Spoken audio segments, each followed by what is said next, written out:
saying ain't nobody can stop me. They better sit back and watch me. For really though. These niggas. Yo, what is going on, guys? This is Rexx. Hey guys, look over here. So guys, alright. First follow up to Rage Week. We have a very special video for you guys today. Alright. I haven't really done one of these review type videos in a long time since Kendrick's Damn Analysis. But that's how you know it's special already, right? Today we're gonna be talking about Rexx Life Raj's Father Figure 2 and why I personally think it's fantastic, why I love it so much, okay? So, time to briefly discuss the project itself. Now, just to kind of set the scene for you, this project, Father Figure 2 Flourish, obviously, it's a sequel to something, and it's the sequel to the first Father Figure, which was released June 24th of 2016 last year. Songs like Shit and Floss, Moxie Java, Handheld GPS, OJW3 are all fantastic tracks I was introduced to by my brother, Algebron, shouts out to him, in that time, alright? Songs especially like Shit and Floss and Moxie Java were basically work anthems for me during the summer.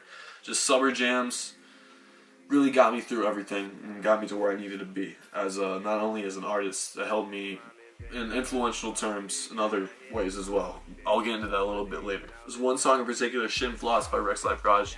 At that time, like I mentioned, it was a work anthem for me. That was my favorite Rexx song of all time, and I thought it would never change.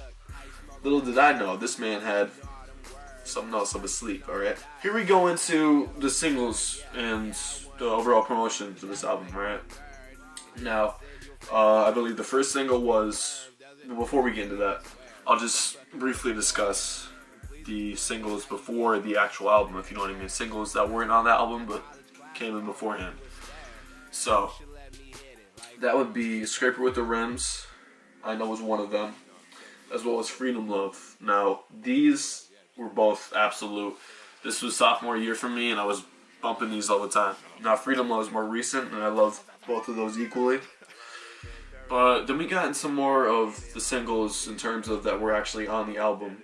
That were leading up to the album. Too Free, alright, Burn Baby Burn, Where I Belong, and Forever Live with G-Eazy. Let me mention the Burn Baby Burn's little Rust feature, which is insane for me to even fathom. That's awesome. I'm very happy for him for that. So, I'll just tell you right now, my favorite feature from those listed, the ones on the album strictly, Burn Baby Burn without a doubt. I'll bump that song any day, anytime.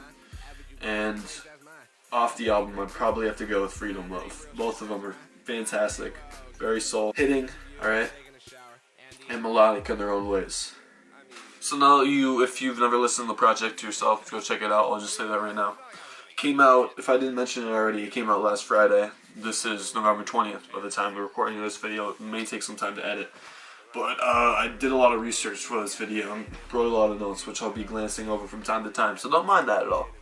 But now that you kind of know the scene for Rexx Life Raj as far as his music goes and Father Figure 1 up to now, number 2, Flourish, I'm just going to go into briefly describe my 3 favorite tracks. So, number 3, in terms of my 3rd favorite, I gotta go with Level Up for that one, alright?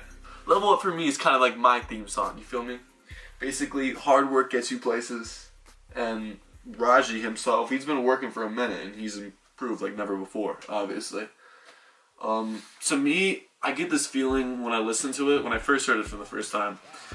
I had asked my friend what his favorite track was so far, because I didn't get to listen to it entirely. I was hyping this album up, me and him, throughout the week leading up to it in school. And he said, I asked him what was his favorite track besides the singles, and he said Level Up. So I had high hopes going into this, and my satisfaction was at a high note. Alright, I'll just say that much. The track itself really just makes you feel like you're on top of the world, at least it does for me. And it's just like this, keep going. Like, I've been working on my level up, working on myself, I'm back, I'm better like never before. Gives you that sort of vibe, if you know what I'm saying. It's a very celebratory track. I've noticed that he said he's been working overtime again, which obviously tells you the grind never stops for him, nor it shouldn't for anyone else. And it really does, with what he's saying, it really does take time to win. I mean, you can't just put it on a platter and hope for the best when you put in no effort whatsoever, right? This man knows what it's all about, and I respect that about him, especially that hard work ethic he really has and captivates without, not only through his music, but with everything else he does, with his website, blah blah blah. I could go on. And my favorite part of the song Level Up is definitely going to be the flow he kind of brings to the table, and at the end of the song in the last verse. That's incredible. Working a 9 to 5, 5 to 9, making sure my homies is right. I ain't surprised. I've been living up in the sky. He says something like that. Don't quote me on that because I don't remember lyrics too well, but just check the song out for what it is, alright? Not only with that, another one of my favorite aesthetically pleasing parts is definitely how the hook kind of fades in and out. I've been working on my level up, it just kind of goes, it's so cool. If you listen to it with headphones or whatever, you'll see what I mean. But yeah, little things like that really just add a lot to the track. So that's my number 3. Apologies on this part, I really f***ed up. I don't know why. I don't know what I was thinking. I accidentally switched the lever to make it zoom in, so frick that, I apologize. You're just gonna have to put up with it, alright? Enjoy the rest of the video. So my second favorite track on the album is actually a double track. It's called Never Had Shit /Feels. And just to tell you right now, my favorite out of the double track is definitely Feels, but I love it as a whole for what it is. I absolutely love it. Now, when we're talking about Never Had Shit, for me, it can really, if you're listening, it'll really paint a picture for you about Rexx's story, how he came up, and how he really didn't have anything growing up, you feel me? There was a lot of violence in his hood. When he was growing up, his mom was always on that grind during the Christmas time, kind of like what Cutter said, and I'll get more to Cutter in terms of this album's influence later on.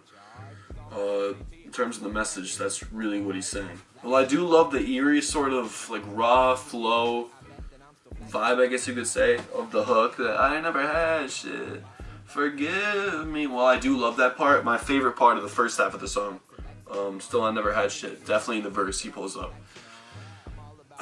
His flow, and that's incredible. He just flows a lot through the entire album. Give it a listen. I'll link it in the description. But for that first half of the track, that's what I love the most. Right off the bat, when the beat switches up, and the beat switch up itself is something incredible for me to fathom. When I heard it for the first time, I was like, whoa, like my mind was blown, right? Now, obviously the second half of the song is called Feels, and that's my favorite part, like I mentioned. Right off the bat, you got the guitar. Alright, the guitar really hits the soul, and to be honest, if imagery could be related to this at all, whenever I hear that guitar, I instantly think of an open meadow for some reason, just in the springtime, fully blossoming, just super triumphant. Everything about that guitar just really hits the soul for me. I love how he makes an ode to Moxie Java, saying like, Moxie Java got the city popping, but it pissed my daddy off, alright? Absolutely love how he says that. And with that as well, he feels like the fake shit almost outweighs the love for him, the fake people, which we'll get into later more with a different track. But he just needs to feel something. That's basically what he's saying, right? Not just fake stuff. He wants to feel something.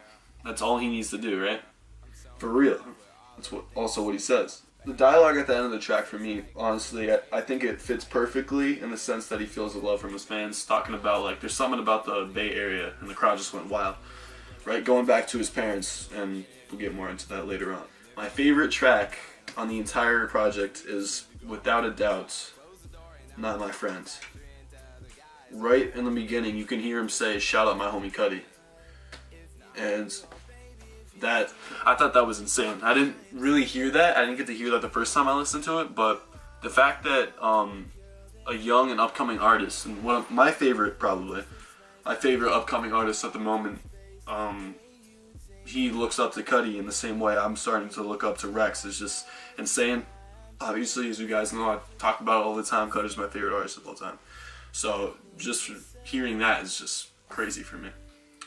So, and you can definitely tell with what he's saying when he shouts him out, the whole track is heavily influenced by him. Obviously, the whole theme of the track is kind of about how friends, you know, you once knew change into completely different people you're not even fond of. Like, with what he says, you look like a stranger, you can tell by my face, the shit getting stranger, you know. That's basically sums it up right there. Friends switching up once you start to get poppin', obviously. And the hook, man, honestly. My favorite thing about the song, and the thing that really just, when I was listening to it the first time, I'll just give you a brief story.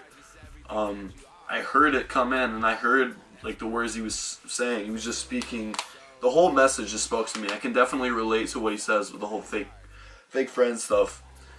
But I mean, the way the hook comes in and how like triumphant it really is probably my favorite part of the song. Whenever that comes in, I don't know, I just like get chills, honestly. I did the first time and there hasn't been a time where I haven't gotten chills listening to that since the first time I've listened to it. That's my favorite track. A couple other things to add to it. The verses go perfect with the hook. The melodies in the song are incredible. Yeah, that's basically it. He's real and to the point with that, and that's all I can really ask for someone. Just to be straight to it. He doesn't sugarcoat anything. He says, "I look around, see my friends. They're not my friends anymore." Like, that's awesome. He did a phenomenal job with this track, and with what I was saying back there earlier in the video with Shit and Floss being my favorite, this song has completely changed that. This is my favorite Rexx song of all time now. Shit and Floss is still up there, but this one, whew, skyrocketed, alright? So now that you know how I feel about the different tracks and what my favorite tracks are, I'll just briefly give you a description of what the album is, and to overall sum it up, if you will, give you a summary. Overall, the album, I definitely say, is in my top 5 personally for my favorite albums of the entire year. It's definitely up there with Russ's There's Really a Wolf, Trippy's A Love Letter to You Too, as well as Sweet Sexy Savage by Kalani, which is surprisingly very underrated. Check that out as well. And I'm still waiting on Astroworld, Cutter's Project, and Kyle's. Those will all be up there as well. But as of right now, Father Figure 2 Flourish is in my top 5 favorite albums. Not only does it place higher than Father Figure 1 did for me, and in my eyes, not only is it better than Father Figure 1, but it's really well put together. I'll give you that if there's anything I could tell you about it. It's so well put together, from the dialogue with his parents in the backgrounds to the personality he shows throughout each track, really. One instance to point out would be the little dialogue he has, or the scene, whatever you want to call it, towards the end of Neighborhood Dome, man. That makes me laugh every single time. It's hilarious. And I was messing with some people today. I was on the phone, I was saying that last part, like, it's complimentary, like your beverages should be. Alright, I think that's dope. But going back to this, I was getting off subject there. Yeah, basically, Raj just takes us through his thoughts and how he feels. All those thoughts being raw, he keeps it 100 throughout the entire thing, which I can only praise him for that. The whole thing, the whole idea of the father figure concept for me is super inspirational. Very uplifting vibes. Kind of gets you to have the mindset of go and get it rather than wait it around and see other people do it, right? Be your own person, because you can thrive. What he says in Level Up and Too Free, where he belongs, you know, you just gotta have that about yourself. And very inspirational, like I mentioned. So, like I also mentioned, the dialogue with his parents as the narrative, I'm sure that's going to be very special to him. It is right now, and it'll be even more special to him later on in his life, like he tweeted out on Twitter. I mean, I only mentioned Not My Friends, Feels, / Never Had Shit, or the other way around, and Level Up, but there's not one bad song I can say I don't enjoy listening to. Songs I'll mention off the top of my head, I absolutely love. Paradise, The Other Side, More Than Enough, Burn Baby Burn, that's one of my favorites on here. It's probably top 3, but I didn't place it there. I strictly wanted to stay away from the singles because those are fire. But yeah, you get the overall gist of why I love it so much. Now to just sum it up, little bursts of personality throughout the entire thing. That's always a breath of fresh air, and I'm always very fond of that. I mean, we live in a world where cold, hard facts are all that matters, right? And you have to be like everybody else in the rap game. You gotta be so hard, so like cold-hearted, basically, kind of, if you really think about it. And Rexx just completely throws all that shit out the window, throws all the bullshit away, and he thrives for himself, you know? One last thing I won't mention as far as personality goes, the little intro to Ventilation Part 3 is hilarious as well, saying Chapo's going crazy, humping pillows and shit. I always thought that was funny. But to sum it up, I'm not going to rate this album because I'm sure you can probably already assume what I would rate it. I made a whole video just dedicated to why I love it so much. And Rexx, if you see this, man, thank you so much for watching. Thank you so much for giving us this masterpiece, really. This is incredible. I mean, I've never seen an upcoming artist that's been so more underrated than you are, besides Sully Had, obviously, and we'll talk more about him later on. You should get a feature on him if you're watching this. But thank you so much, man. Very inspirational. You definitely left a mark on me and a very huge impact on everyone else. I mean, I've been seeing those billboards on your Snapchat and stuff. So thank you so much, man.